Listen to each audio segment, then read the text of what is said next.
Napakatapang po mga kaistorya. Sobrang tapang ng ating Coast Guard. Pinasok po nila ang isang teritoryo na kontrolado ng China. Hindi po sila napigilan. At hindi po nakaangal ang China. Hindi nila naitaboy ang Coast Guard po natin.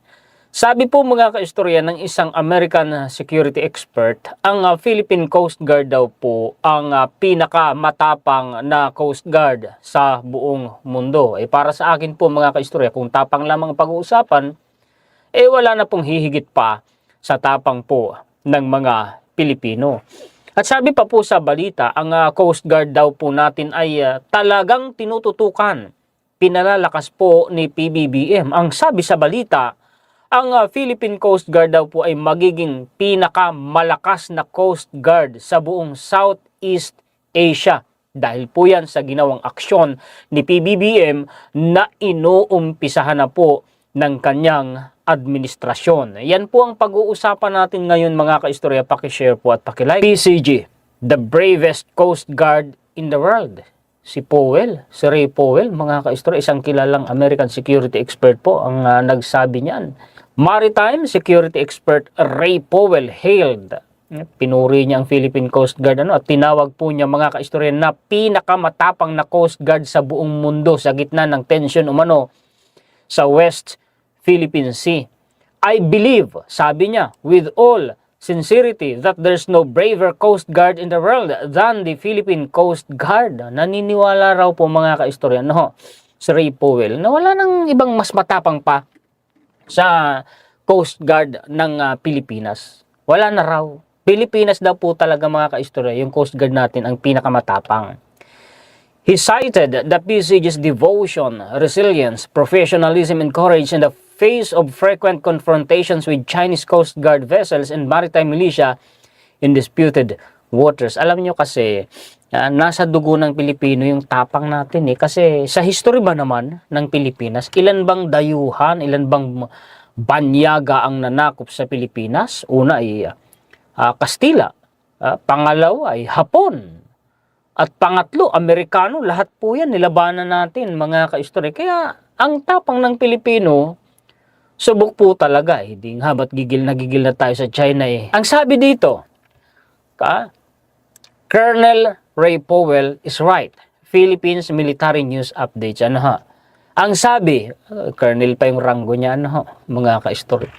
PCG is among the best, if not the best Coast Guard in the world. This scenario is just normal for PCG on a daily basis. Imagine a small vessel surrounded by multiple bigger vessels day in, day out. Ito Tingnan ninyo gaano po napapaligiran ang mga vessel ng Coast Guard natin nang naghihigantihang mga barko ng China. May mga milisya pa yan. At may Navy pa yan, mga kaistorya, na nagsashadow dyan, nagbabantay. Navy ng China. Pero natitigatig ba nun ang Coast Guard natin? Hindi. Yan po yung sinasabi ko mga kaistorya, na hindi mo naman kailangang makipagyera sa China para lamang maipagtanggol mo at mabantayan po ang West Philippine Sea, diba? Kasi yung mga pro-China, nakita naman natin sa mga pahayag ng mga China tours. Ay laglag na laglag sa kanilang Pilipinas, mga kaistorya, no? Diyan mo makikita ang tapang ng Coast Guard, mga kaistorya, ng Pilipinas. Hindi nila kayang sindakin Kahit napapaligiran na po, tuloy lang. Tuloy-tuloy lang sa pagbabantay. Hindi mo naman pwedeng iwanan yan, mga kaistorya. Baka sabihin ng iba, iwanan na yung Hindi pwede. Sabi nga po mga kaistorya ni Secretary Gilberto Chidoro ng Department of National Defense, hindi mo pwedeng tigilan, hindi mo pwedeng iwanan ang pagbabantay sa West Philippine Sea. Kasi pag iniwanan mo yan, mga kaistorya, ay tuluyan na yung kakamkamin ng China. Bagaman yung Scarborough Shoal, mga kaistorya, ay nakuha ng China. Plus yung Mischief Reef pa nga, nakuha ng China. Matagal na yun. Hindi mo naman pwedeng, kumbaga, magpabaya ka na lang, na mawalan ka na lang ng pag-asa. Iiwanan mo yun. Paano na, mga kaistorya? Kasi pag kailangan kasi ng Coast Guard natin na tuloy-tuloy na bantayan yan. Para hindi po tuluyang masakop ng China ang buong West Philippine Sea. Ano dun sa mga nagsasabing, wala naman daw mga ganun. Ang dami nating batas eh. Ewan ko ba dito sa mga mambabatas natin na nagsasabi ngayon, kumbaga wala tayong batas na nagbibigay tibay sa claim natin sa West Philippine Sea. Meron, napakarami nating batas dyan. Di na ba nila ginagalang yung mga batas ng Pilipinas na nagdedeklara na dyan sa West Philippine Sea, teritoryo natin yan, hindi lang basta, mga ka-istorya, exclusive economic zone. So, sino mga nakapanood dito? Nung ilang beses ko na pong diniscuss na batas ng Pilipinas na nagdedeklara sa Kalayaan Group of Islands. Diyan po mga ka-istorya sa Pag-asa. Imagine isipin ninyo, West Philippine Sea. Sabi nila, hindi natin yan teritoryo. Exclusive economic zone lang natin yan. Sovereign rights lang natin yan. Iba ang teritoryo sa sovereign rights. Sige, technically right but not completely right. Bakit? Kaya parang gustong iligaw kasi ang isip ng mga Pilipino eh. What is the most accurate term that we should be used in addressing the West Philippine Sea? Ganito kasi yan eh. Oo nga, at West Philippine Sea yan. Oo nga, at exclusive economic zone natin yan. Oo nga, at sovereign rights lang natin yan. Iba sa teritoryo. Ang problema ito. Ito ang kakaiba sa Pilipinas. Sa loob ng sovereign rights natin, sa loob ng exclusive economic zone natin, which is the West Philippine Sea, meron tayong teritoryo. Ano yun?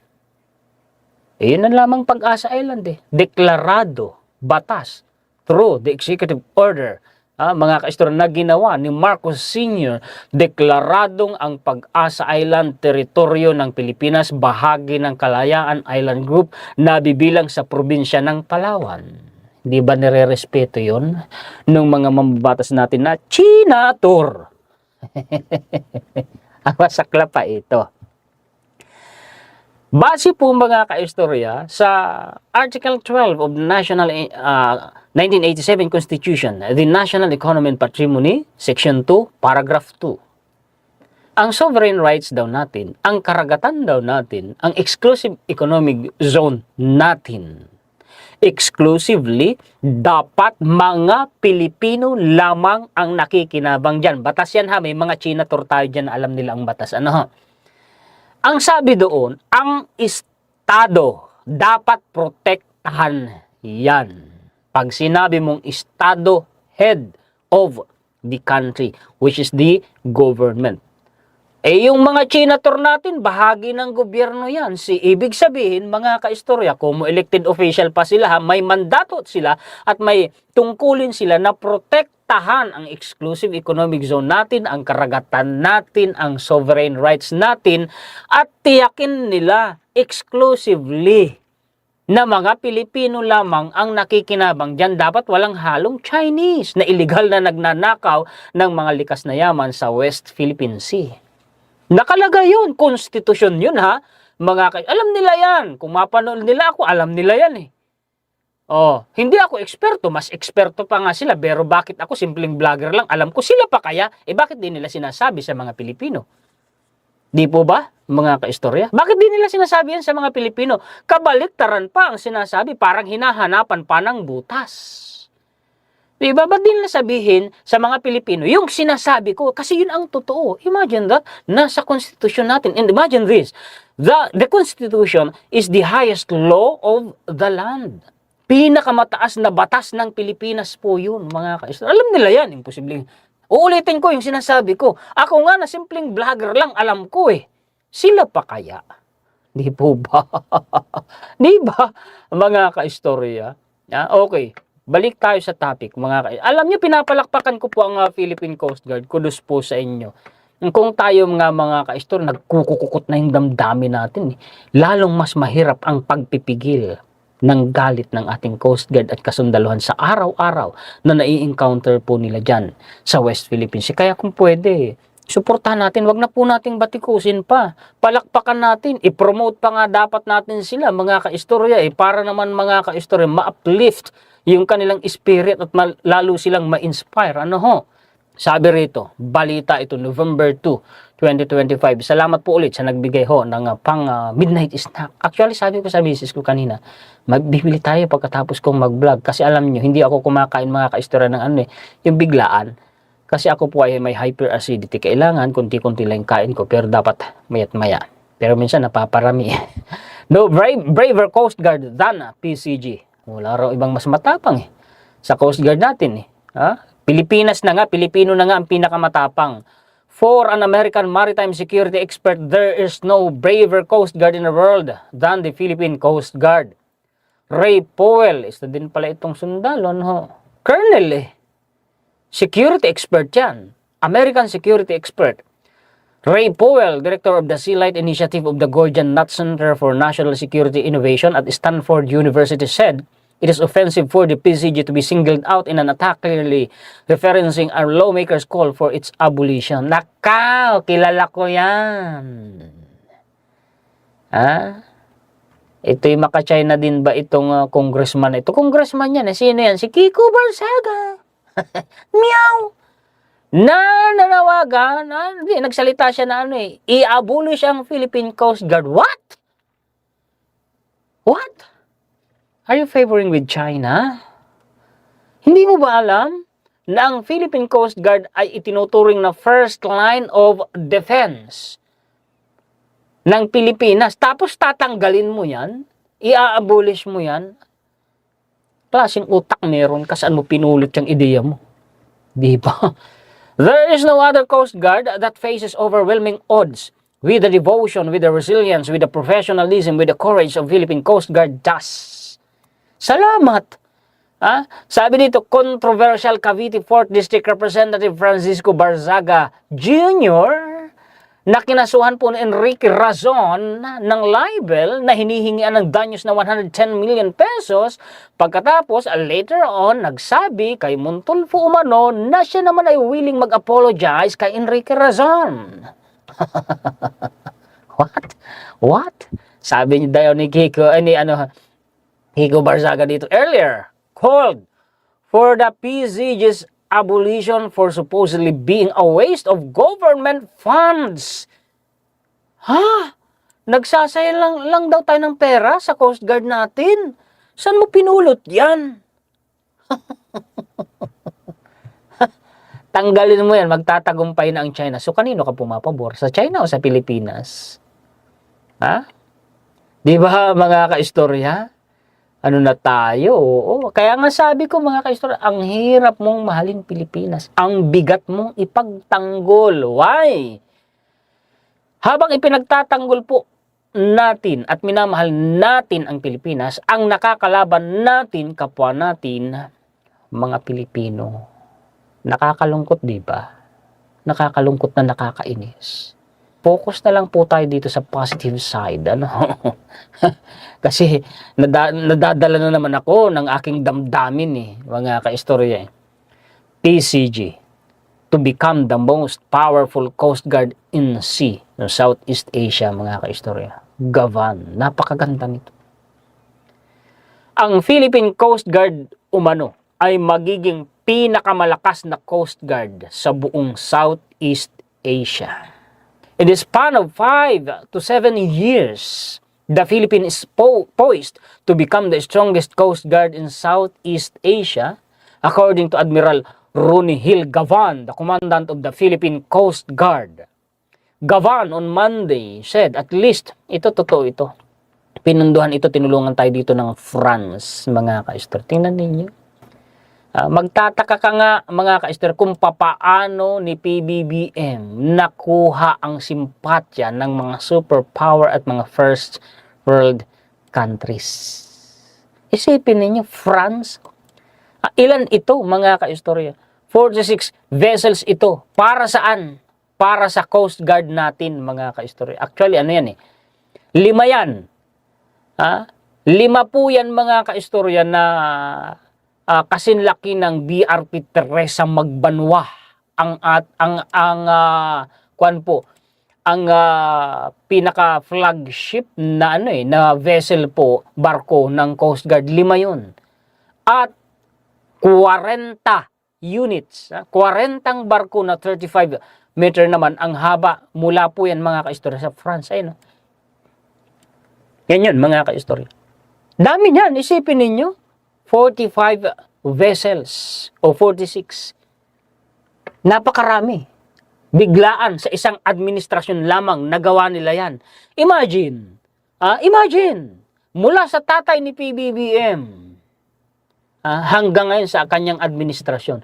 Sinong nakagawa ng ganyang presidente na biglaan o order ng ganyang karaming barko para sa Coast Guard? Hindi lang yan, pati sa Navy natin, pati sa Army natin, pati mga kaistorya sa atin pong Air Force, talaga hong kinakargahan ni PBBM ng mga state-of-the-art assets. Hindi ko lang natutukan na yung mga impormasyon na yun, pero nababasa ko ang mga balita dyan kasi na-focus tayo mga kaistorya sa mga balita na kagaya niyang flood control scandal na yan. Oo, ganyan po tinutukan ni PBBM. Isipin ninyo, sa panahon lang ni PBBM, kumbaga na full force yung third horizon ng modernization program of the Armed Forces of the Philippines. Yeah, sa administrasyon lang po ni PBBM yan. And imagine this, even the Canada, even Japan, even Australia, South Korea as well, at higit sa lahat ang Amerika, even the United Kingdom, at nabanggit pa nga dito, ang France, isipin ninyo mga first world country at mga superpower pa nakuha ni PBBM ang simpatya nila, tinutulungan tayo na ma-modernize at mapalakas ang armed forces po natin. Dun sa nakarang administrasyon, kumusta? Ang China, tinulungan ba tayong mapalakas? Ang Coast Guard natin? Ang militar natin? Hindi. Sabi ko nga, uulitin ko, hindi gagawin yun ng China. Bakit? Kasi tingin ko ayaw nila na magkaroon tayo ng sapat na kakayahan at lakas na labanan sila. Kasi pagka kaya na natin silang labanan, mga kaistorya, ng tapatan at sabayan, paano na sila magtatagumpay sa masama nilang hangarin dyan sa West Philippine Sea? Diba? Pro-China pa more. Realidad to. Realidad to, mga kaistorya. 160-meter cutter will be built in shipyard in Cebu. Kaya naman pala mga kaistorya, naging naging 46 vessel mga kaistorya. Ito na with the hands-on support of President Ferdinand Marcos Jr. Wow. The Coast Guard is poised to receive at least 46 new ships in the next 5 to 7 years. And in effect, we are poised to become the most powerful Coast Guard in Southeast Asia, sabi po ni Gavan. Si PBBM lang nakagawa niyan. Pagkatapos gusto nilang patalsikin, mag-uupo sila ng pro-China? Diba? Diba mga kaistorya? Diba? Ito yung nangyari Nag-deploy, nag-deploy ang Philippine Coast Guard ng 3 barko at isang sasakyang panghimpapawid. 3 barko at saka po eroplano. Pinadala. Doon sa Scarborough Shoal yan. Nandun yung mga Chinese na barko nila. Nandun. Upang tiyakin ang kaligtasan ng mahigit 40 hanggang 50 na bangkang pangisda ng mga Pilipino sa paligid ng Baho de Masinloc nitong Biyernes. Naitaboy ba ng China? Hindi. Nakaangal ba sila? Hindi. Yan ang isang katibayan kung talaga mga kaistorang pag-aari ng China ng West Philippine Sea. Gagawin nila lahat ng makakaya nila. Huwag lang yan mapasok ng Pilipinas. Isa pang katibayan ito. Tayo pa ba mga kaistorya ang mananakop ng teritoryo ng isang superpower country, ng isang napakalakas na bansa? Ito pa bang maliit na bansang Pilipinas ang mambubuli sa isang higanting bansa na kagaya ng China na napakalakas? Ginagawa naman tayong ing-ing nitong China, di ba? Bahagi ito ng programang Kadiwa para sa bagong bayaning mangingisda. Yan, programa yan ni PBBM. Ng administrasyon na naglalayong suportahan at protektahan ang kabuhayan ng mga mangingisda sa West Philippine Sea. Sa kabila ng presensya ng mga sasakyang dagat ng China Coast Guard, nanatili ang PCG sa lugar upang ipagtanggol ang soberanya at karapatan ng mga Pilipinong mangingisda. Sovereign rights. Mga China tour. Itong vlogger na ito, mga eksperto pa yung mga Chinator na yan. Matataas pinag-aralan ng mga yan. At mga eksperyensyado yan, pero bakit din nila sinasabi ang kagaya ng sinasabi ng isang simpleng vlogger na ito?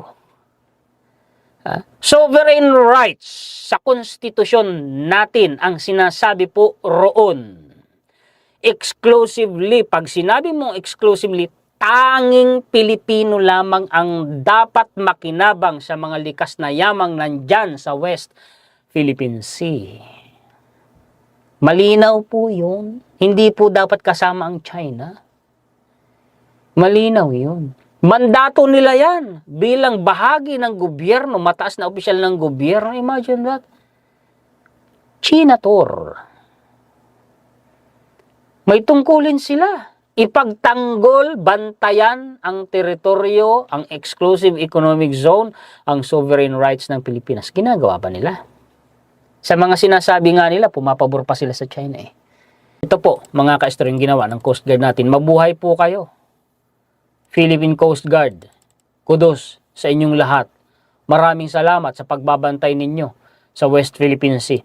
Maraming salamat sa pagtatanggol ninyo at pagbabantay sa seguridad ng mga mangingisdang Pilipino na may mga pinakakaing pamilya yan, may mga pinag-aaral yang mga yan. Pagkatapos sabi ng nakaraang administrasyon, the former President Digong, ay dagat lang yan, tubig lang yan, bigay mo na lang yan sa China. Sige, bigay mo yan sa China. Ipinagmigay mo yung kabuhayan ng mga Pilipino. Mga mangingisdang Pilipino, ipinamigay mo yung kabuhayan nila. Yung mga Pilipinong yan, may mga pinakakaing pamilya yan at may mga pinag-aaral yan para mo silang tinanggalan ng kabuhayan. Diba? At yan ay kinabukasan din at kapalaran ng kabataang Pilipino. Diba? At teritoryo. Imagine mo, meron tayong literal na teritoryo dyan. Ang Pag-asa Island, na bahagi ng teritoryo ng Pilipinas. May batas tayo dyan. Alam naman yan ng mga Chinator. Alam nila yan. Imposibleng hindi. Alam nila yan. Ipamimigay mo sa China? Ano na tayo? Diba? Ka-istorya. Pwede ba yun? Okay. Yan po ang mga balita, impormasyon, komentaryo, kritisismo, opinion, reaksyon na maibabahagi sa inyo ngayon ng inyong lingkod. Paki-share po at paki-like mga ka-istorya. Maraming salamat po sa inyong mga sulit ka-istorya sa buong mundo. Mabuhay po kayo. Shout out po sa inyong lahat. Maraming salamat din sa mga bagong viewers natin at maraming salamat higit sa lahat sa ating pong Panginoon. Susunod po natin ulit na content. Muli ako po si Juan Historiador, ang tagakwento ng totoong istorya ng kasaysayan na nagmamalasakit sa kapwa ko Pilipino at nagmamahal sa bayang ito ang bansang Pilipinas.